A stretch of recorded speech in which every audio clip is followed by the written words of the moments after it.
Often an employer will have more than one medical plan, and they'll have what's known as a defined contribution, where the employer's contribution is going to be tied to what we refer to as a base plan, and any of the other options, the cost for the employee is going to be based on the premium difference less that core plan contribution.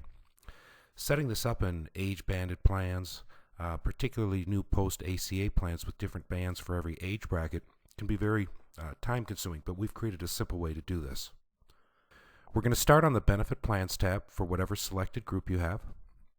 And you'll see here we have two medical plans, a high deductible, which is the base plan in this example, and a copay plan, which is the buy-up in this example. We'll start with the high deductible plan. Under the rate area, we have a age-banded table. This is a relatively simple one by today's standards. And for contributions, you have a choice of three types, either employee, employer, or base plan contribution. We've selected the employer contribution type for this setup. We've entered what the employer contributes for an employee, in this case $200. They contribute $0 towards a spouse and $50 towards children, whether you have 1, 2, 3, it doesn't matter. It's $50 in any of those categories.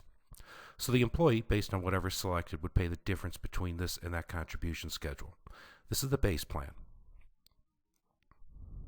I'm going to use the drop down here to select the copay option now.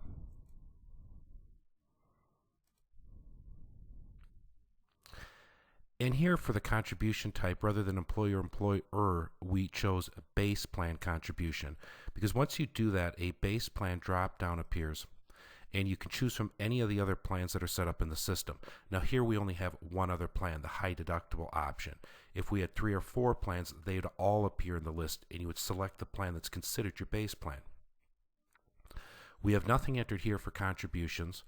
It wouldn't matter if you entered anything here. Once you select a base plan contribution, it's going to disregard this, because what Enrollease is doing now is looking at the base plan, in this case the 2013 high deductible plan, and it is taking the employer contributions from that plan and applying it against this schedule, which has a higher rate table. So the employer pays the higher rate, but in both cases the employer is paying their defined contribution.